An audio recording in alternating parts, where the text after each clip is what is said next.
A young boy who lost his hearing was abandoned by his parents at the age of 5. 2 decades later, James, now grown, stumbles upon his parents in a park, homeless and pleading for help. Overwhelmed by the years of hurt and neglect, James faces them, demanding answers for the pain they inflicted on him. Can James find it in his heart to fully forgive them? And what will it take to mend the broken ties between them? Tune in to hear this powerful and emotional story. James was born on a sweltering summer afternoon in Tequila, a small town where the dusty streets seemed to melt under the weight of the relentless sun. Jennifer, exhausted but glowing, held her newborn son for the first time, feeling an indescribable love swell in her chest. Leo, her husband, stood by the bedside, grinning through his tired eyes, the weight of the moment heavy but full of joy. For them, James was more than a child. He was the continuation of their modest but deeply cherished lives. The early years were filled with the usual chaos of new parenthood, sleepless nights, scattered routines, and the relentless energy of a growing toddler. James was a curious boy, always watching the world with wide, thoughtful eyes. Jennifer would often sing to him while cradling him in her arms, her soft voice echoing through their small home. But she noticed something that unsettled her. James never turned towards her voice. No matter how close she was, no matter how loudly she sang, James remained unresponsive, his gaze fixed elsewhere. "Leo," Jennifer began one evening, her voice shaky as they sat at the small kitchen table, "I think something's wrong." Leo looked up from his meal, his brow furrowing in concern. "What do you mean?" "It's James. He doesn't react to sounds. He never turns when I call his name or when I sing to him." Jennifer's hands trembled as she clutched her fork, the words hanging heavy in the air between them. For a moment, Leo said nothing, trying to dismiss the worry that threatened to settle in his chest. "Maybe he's just distracted. Kids are like that," he offered, though even as he spoke, doubt crept into his voice. But Jennifer was not convinced. The following weeks passed in a blur of mounting fear as she tested her suspicions in small, subtle ways, clapping behind James, dropping objects to the floor to see if he'd react. He never did. Their home, once filled with the joyous babble of baby sounds, now felt eerily quiet, weighed down by the silence that surrounded their son. Finally, unable to bear the uncertainty any longer, they made the decision to take James to the city for a medical consultation. The trip felt endless, the road stretching on under the sweltering heat, but Jennifer's heart raced with every mile. Leo held her hand tightly, sensing the storm of emotions that swirled within her, though he didn't say much. He wasn't one for words, especially when he didn't have answers. In the sterile coldness of the doctor's office, the truth came crashing down around them. The doctor's words were clinical, matter-of-fact, but they struck like a blow to the heart. James was deaf. He had been since birth. Jennifer felt her breath catch in her throat, her vision blurring as tears welled up. She had known something was wrong, but hearing it confirmed was a different kind of pain. The knowledge that James would never hear her voice, would never listen to the sounds of the world, settled deep inside her like a wound. "Is there nothing we can do?" Leo asked, his voice tight as he tried to remain strong for his wife. The doctor shook his head. "There are ways to help him communicate, but he will never hear in the way you or I do." Jennifer broke down, silent sobs shaking her body as she gripped Leo's hand. He pulled her close, holding her as though his embrace could shield them both from the reality that was now theirs. That night, back in their small home, the quiet was unbearable. Jennifer sat by James's crib, watching his peaceful face, wondering how she would explain the world to him when he could never hear its sounds. Leo stood at the window, staring out into the darkness, his mind racing with the same question. How could they raise their son in a world that, to him, would always be silent? "We'll figure it out," he said softly, though the words felt empty, more of a promise to himself than to Jennifer. But deep inside, both knew the road ahead would be harder than they ever imagined. James had changed their world, and now they would have to change for him. The kitchen was eerily silent, except for the clatter of Jennifer's hands as she set down the dishes. Routine had become mechanical, and the atmosphere between her and Leo had become heavy, almost suffocating. Mental depression and economic exhaustion make the way they communicate seem like they are blaming each other. "James has been quiet today." Jennifer broke the silence, her voice flat. She wasn't seeking conversation, just acknowledgement that their son, now 4, remained as distant as ever. Leo barely looked up from his seat at the dining table, his hand wrapped around a half-empty glass of whiskey, the drink of the evening. It had become his habit, one that Jennifer despised. He swirled the amber liquid in the glass, contemplating its emptiness. "He's always quiet, Jen," he muttered. The weight of his words pressed into the already tense air. "What do you expect me to say?" Jennifer's jaw tightened. It wasn't always this way.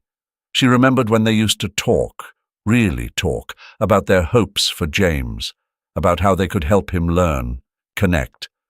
But that was years ago, back when they still believed things might get better. "We've tried everything, Leo," Jennifer said, her voice wavering slightly, betraying the weariness she had carried for so long. "The speech therapy, the special classes, none of it works. He doesn't respond to us anymore." Leo drained the last of his wine, the glass hitting the table harder than he had intended. "You think I don't know that?" His voice was sharper now, defensive. "I'm here every day, just like you, watching him, trying to understand him. Our savings are gone too, on useless treatments that change nothing, Jennifer. Nothing." The bitterness in his voice stung more than Jennifer wanted to admit. She turned away from him, facing the sink, gripping the edge of the counter tightly. She could feel the tears forming but swallowed them back. Crying wouldn't help. It never did. For a long time neither of them spoke. It wasn't a new silence. It was the same silence that had filled their home for years. James was growing up, but without ever truly growing closer to them. The boy, once full of wonder, now drifted through life, his eyes vacant, his responses minimal. "I can't keep doing this," Leo finally said, his voice low but steady. The words were quiet, but they hit Jennifer like a punch to the gut. "What do you mean?" she asked, turning slowly to face him. She knew what he meant, but hearing it out loud felt like betrayal. He didn't meet her eyes. "I mean—" Leo paused, as if choosing his next words carefully. "Maybe it's time we think about sending him somewhere he can get the care we can't give him." Jennifer's breath caught in her throat. She had feared this moment, but now that it was here, it was worse than she imagined. "You mean a center?" The word sounded foreign, wrong, like it didn't belong in their family. "Yes," Leo said more firmly this time. "A place where he can be with others like him, where people are trained to take care of him. We can't do it, Jennifer. We've tried for 5 years, and we've failed." Failed. The word echoed in her mind. Failed. "We're his parents," she said, her voice trembling now. "We can't just give up on him like this." "I'm not giving up," Leo insisted, though his voice lacked conviction. "I'm trying to do what's best for him. He needs more than what we can offer, and I can't keep watching him drift further away from us every day." Jennifer felt the weight of his words, but the pain of them made it hard to breathe. "And what about us?" she asked, her voice barely a whisper. "What happens to us if we send him away?" Leo stood up from the table, leaving the empty glass behind. "We find a way to live again. We've been drowning for years, Jennifer. Maybe this is the only way we can survive." Jennifer watched as he walked out of the room, his footsteps heavy, like a man carrying a burden too great to bear. She remained standing at the sink, staring out the window into the darkness beyond.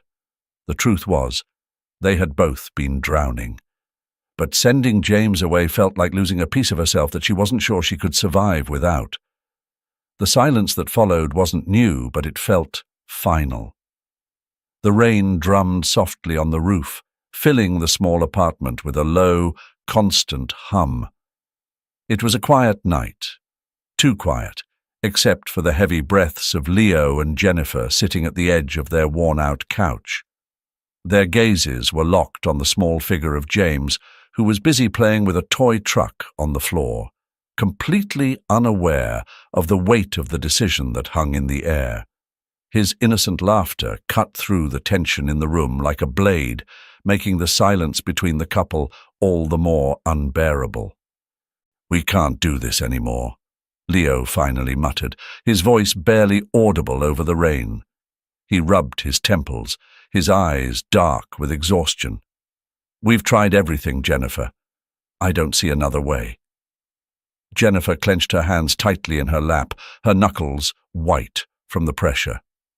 Tears welled in her eyes, but she refused to let them fall.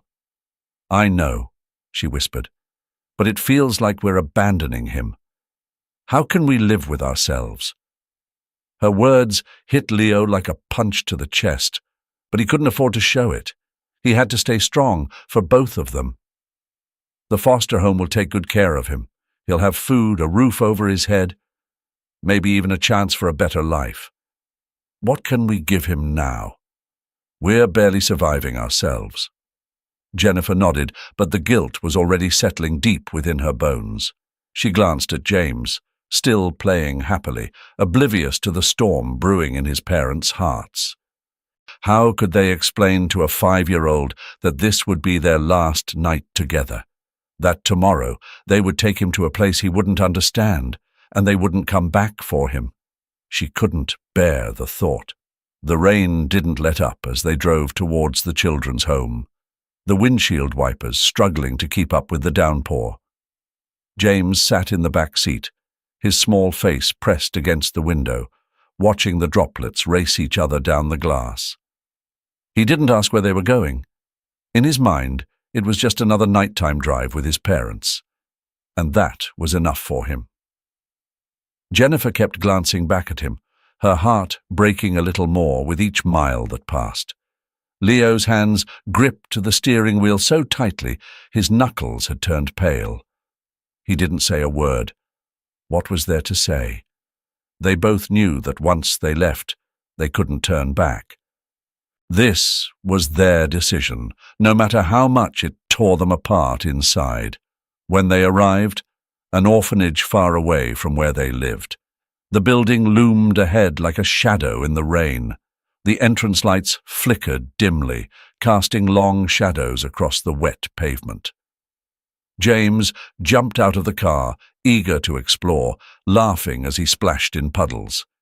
He didn't notice how his mother's hands trembled when she buttoned his coat, or how his father's eyes seemed far away as he watched from the car. James, meanwhile, had spotted a swing set outside and ran toward it with glee, his small figure already disappearing into the rain-drenched yard. He was so sure they would be there when he returned. His trust, his love for them, made Jennifer's heart shatter. But they couldn't wait for him to come back. Without a word, Leo took Jennifer's hand, and they turned towards the door. Each step felt like a betrayal, like they were leaving a part of themselves behind in that dimly lit room. The rain washed over them as they hurried to the car, but nothing could cleanse the guilt that weighed them down. As they drove away, James was still on the swing. His laughter carried through the night. He waited, glancing at the door every few moments, expecting to see his parents return. But they never did. The first few nights at the foster home were the hardest for James. The unfamiliar faces, the cold, sterile rooms, and the absence of his parents gnawed at him. He would sit by the window watching the rain, waiting for the familiar car to pull up, for his mama and papa to come and take him home. But the days turned into weeks, and the hope in his little heart began to wane. He didn't understand why they had left him, why he was suddenly alone in a world without the comforting sound of their voices. He didn't cry, though. He couldn't find the tears. Instead, he withdrew, retreating into a silence that echoed the void they had left behind. James sat at the far corner of the playground, his small hands gripping the edges of a worn book he didn't quite know how to read. Around him, children ran in circles, laughter erupting as they played their games. The sound of their voices, though muted in his world, was something he could feel. Vibrations reverberating in the air, a reminder of how distant he was from them. He watched their mouths move, forming words that meant nothing to him.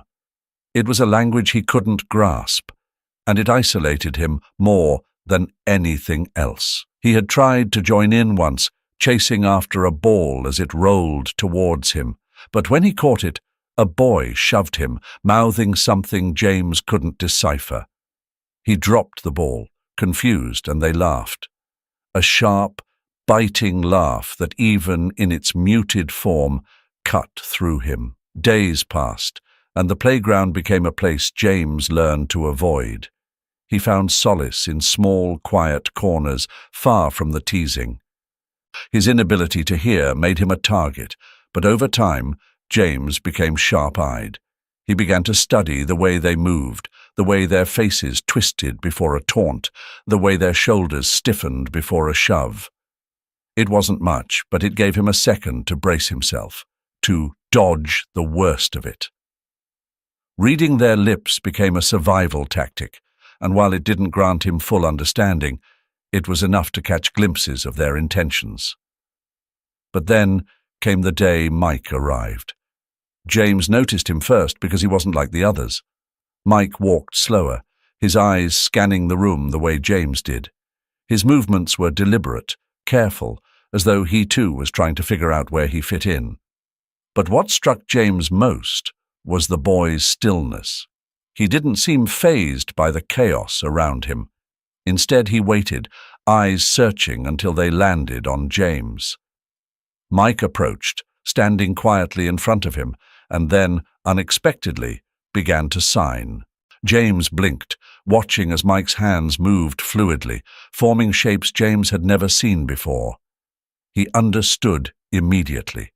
This was something different, something just for them. James's heart quickened. No one had ever spoken to him like this, not with hands, not with gestures that seemed full of purpose. "I'm Mike," the boy signed, fingers graceful in their movements. "I saw you sitting alone." James hesitated, his own hands awkward and unsure. He mimicked the shapes Mike had made, fumbling through his own name. "James," he signed, the letters clumsy but recognizable. Mike smiled, nodding as if to say, "That's it." Over the next few weeks, James found himself drawn to Mike, his quiet confidence and the way he made the world seem less hostile. Mike was patient, teaching him new signs every day, showing James how to communicate in a way that felt right. For the first time, James felt like he wasn't drowning in the noise he couldn't hear. Instead, he had a way to speak back. The other children still laughed at him. They still pushed, still mocked the way his hands moved through the air. But with Mike by his side, the world felt a little more manageable. Mike didn't seem to care about their teasing.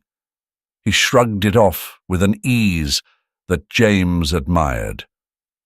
And slowly, James began to do the same.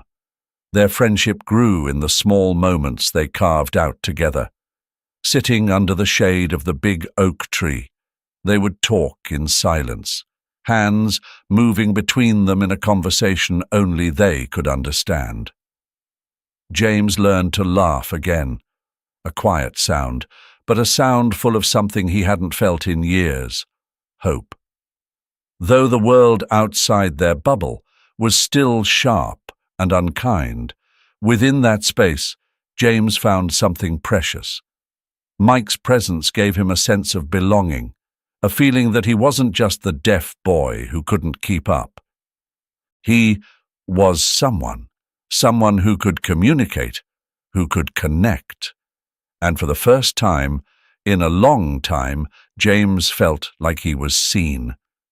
The sharp smell of graphite lingered in the small room as James's hand moved gracefully across the paper.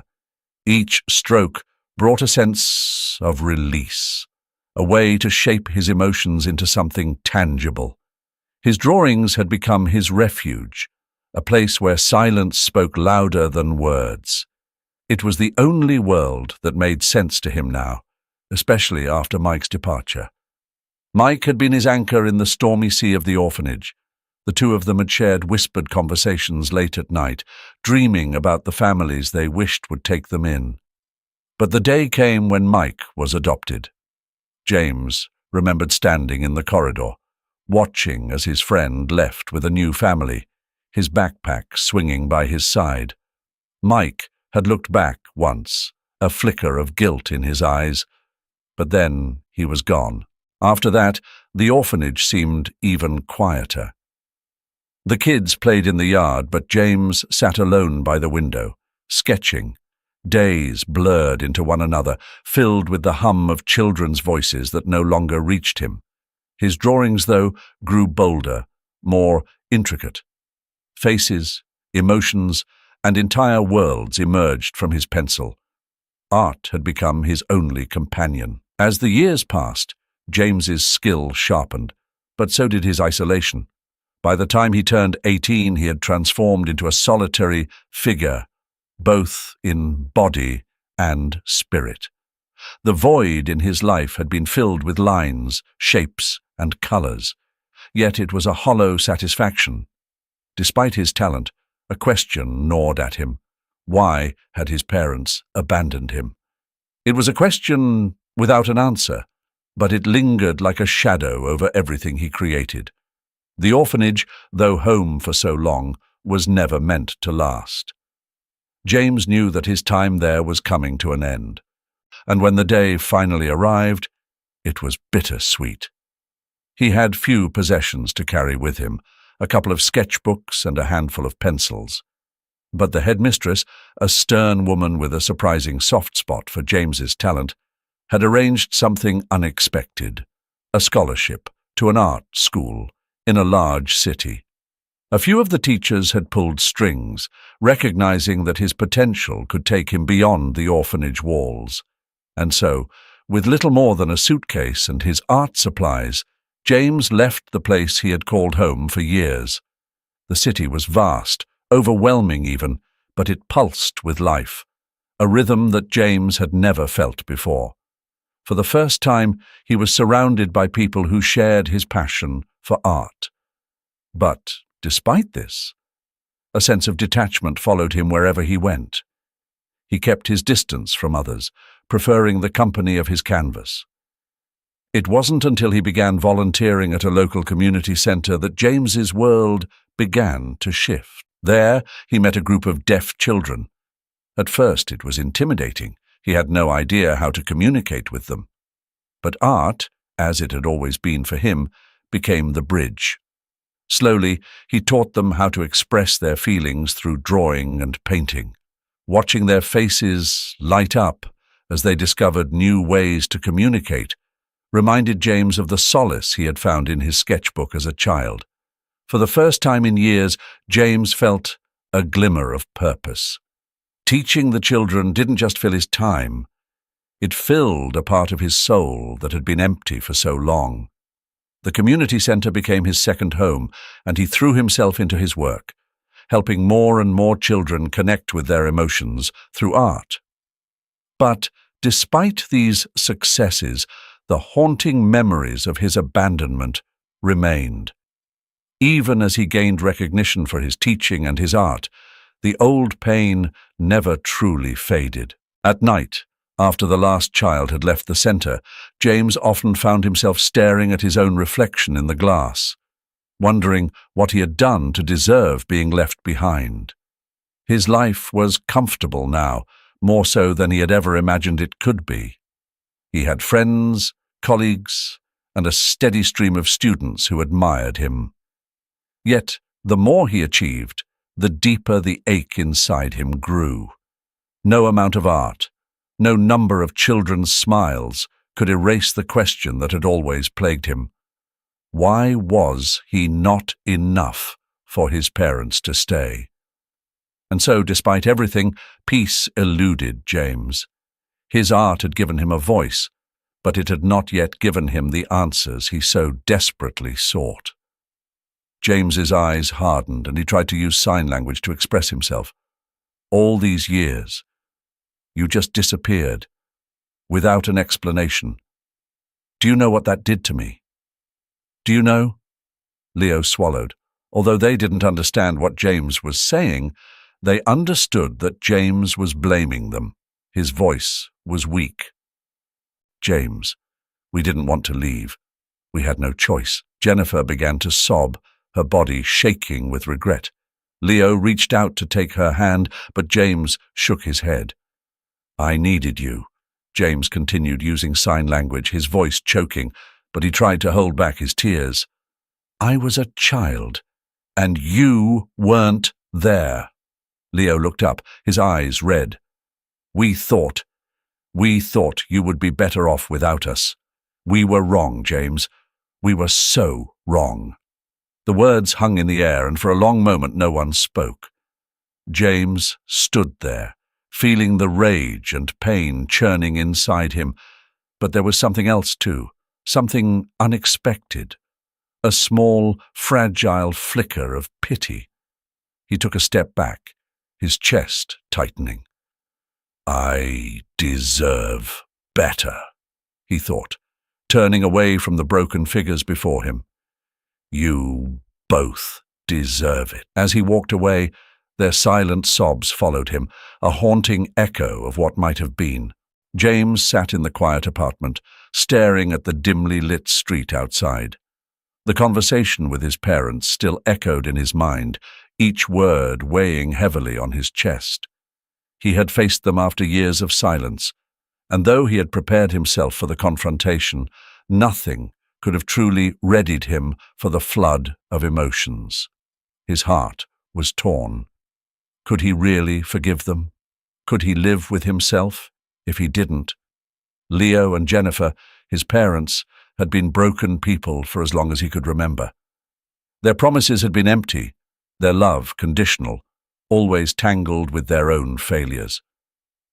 James had spent much of his life trying to distance himself from them, to escape the poverty, the shame, and the suffocating weight of their unmet expectations. But tonight had been different. He hadn't expected the sight of their faces, worn and fragile, to stir something deep inside him. For the first time, James saw the full extent of their suffering, and in his heart, the walls he had built over the years began to crumble. The silence in the room was deafening. His internal conflict gnawed at him. Could he turn his back on them, knowing what they were enduring? Or was there a way to help without fully forgiving, without betraying the boy who had once felt so abandoned by them? He ran his fingers through his hair and sighed, the weight of the decision nearly unbearable. There was no easy solution, no clear path forward, but deep down he knew that leaving them to suffer on the streets would haunt him forever. It wasn't about forgiveness, at least not yet. It was about doing what was right, even if the pain of the past still lingered. James stood up, the decision slowly forming in his mind. His steps were heavy as he walked out of the apartment, not entirely sure where he was heading, but knowing he had to do something. By the time he arrived at the shelter, his resolve had solidified. This was not about redemption for his parents. It was about compassion. And for him, this was the first step toward healing. He found Leo and Jennifer huddled together in the cold, their eyes red from tears. When they saw James approaching, a mix of hope and fear flickered across their faces. They stood up slowly, unsure of what his next move would be. James tries to express himself, using both sign language and lip reading. "I can't forgive you," James said, his voice steady but strained. "Not yet, maybe not for a long time." He took a deep breath. "But I can't leave you like this." His words hung in the air, and for a moment no one spoke. Leo and Jennifer exchanged glances, their faces etched with disbelief. "I know what it feels like to be abandoned," James continued, his throat tightening. "And I won't do that to you. But understand this. This doesn't mean everything is okay between us." Jennifer's hands trembled as she reached out to touch his arm, her voice quivering. "James, thank you," she whispered, her eyes brimming with tears. Leo swallowed hard, trying to find the right words. We failed you. We know that. And we'll never be able to make up for the things we did. But—" James cut him off, shaking his head. "Stop. It's not about apologies anymore. It's about moving forward.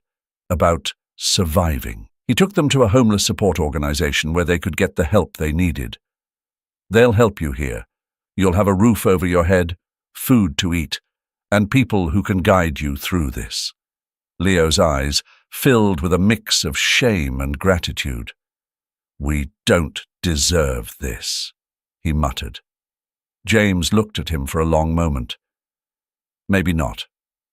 But you're still my parents. And right now, that's enough." James stood before the door of the support center, his parents by his side. The building loomed quietly, almost imposing, its muted colors blending into the late afternoon sky. A soft breeze brushed against his face, but he hardly noticed it. At this moment, James felt suspended between two worlds. Behind him, the years of bitterness, of strained silence, and unresolved pain. Ahead of him, a future he couldn't quite define, one filled with the possibility of healing, but not without its own uncertainties. James turned away from them, the faint crunch of gravel beneath his shoes the only sound as he walked toward the setting sun. The horizon was painted with deep oranges and purples, and the wind picked up, tousling his hair. He didn't know what the future held, but for the first time in years, he felt like he wasn't alone in facing it. There was something stirring in his chest, a tentative acceptance, though he couldn't quite call it forgiveness yet. It was something, though, a beginning. More than a year had passed when the knock came at his door. James wasn't expecting anyone and was still half asleep when he opened it. Standing on the threshold was Mike, an old friend James hadn't seen in years, his face breaking into a grin as soon as their eyes met. "James!" Mike's voice rang out with an enthusiasm that seemed to lift the very air between them. "Mike?" James blinked in disbelief, rubbing his eyes. "What are you doing here? I haven't seen you since—" I know," Mike interrupted, waving his hand. "It's been a long time, but I had to find you." James stepped back, motioning for Mike to come inside, still caught in the surprise of seeing his old friend again. Over the past year, James had become somewhat known in the community for his work with disabled children. He had thrown himself into charity programs, helping young kids with disabilities navigate life's challenges, perhaps in an effort to distract himself from his own. He didn't expect anyone from his past to resurface, but Mike, as they sat down, began to speak about his journey. "I found her, my mother," he said, his voice quieter now, almost reverent. After all these years, I finally found her." James leaned forward, intrigued. "How was it?" smiled faintly. "It was hard. At first I didn't think I could forgive her for leaving me, for everything she put me through. But then I learned more, how she struggled, how she had no choice. It wasn't easy, but I forgave her." He paused, looking James in the eyes. "I needed to let go of that anger, James, and I think you do too." Mike's words lingered in the air long after he had left. That night, as James lay in bed, he felt the knot in his chest loosen just a little, had found peace by confronting the past, by understanding it. James realized it was time for him to do the same. The next morning, James decided to go to the nursing home to see his parents. As he approached, his father was waiting outside. The creases on his face were deeper, his shoulders slumped as though the weight of the world had finally bowed him. James's steps slowed, his heart sinking as his father looked up. There was no smile, no words of welcome, only sorrow etched into his features, the kind that spoke of unhealed wounds. "James," his father began, his voice thin and shaky. "Your mother. She's not well." He swallowed hard, as though the words were bitter on his tongue. "After you left, she hasn't been the same. She won't eat, won't drink. She's been waiting for you." The lump in James's throat tightened, making it difficult to speak. He had known this day might come, had braced himself for it, but now that it was here, he wasn't sure how to carry it. His father's words hung heavy in the air, but James didn't ask for more details. He simply nodded and followed his father inside. The room was small, dimly lit by the morning light that filtered weakly through a dusty window. His mother lay on a thin mattress, her body frail, her once vibrant skin now pale and drawn tight over her bones. The sight of her took his breath away. For a long moment, he just stood there, unable to move. Then, slowly, he knelt beside her, reaching for her hand. It felt cold, the warmth of life slowly fading from her fingers. He held it gently, his heart pounding in his chest. Her eyelids fluttered open, and for the first time in years, their eyes met. There was a flicker of recognition, just a flicker, but it was enough. "I'm here, Mama," he whispered, his voice catching in his throat. "I'm here. I forgive you." Her lips trembled, and her eyes, though weak, filled with something that might have been peace. She squeezed his hand, the pressure barely there, but it sent a shock of emotion through him. In that moment, all the anger, all the resentment he had carried for so long melted away, replaced by an overwhelming sense of loss and love.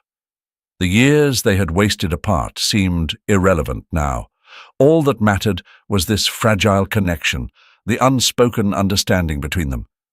She didn't speak. Her body was too weak for words, but the look in her eyes was enough. James stayed by her side for hours, holding her hand, his father sitting quietly in the corner, his eyes red and tired. They sat in that room together, not saying much, just waiting. In the months that followed, James's mother's condition worsened.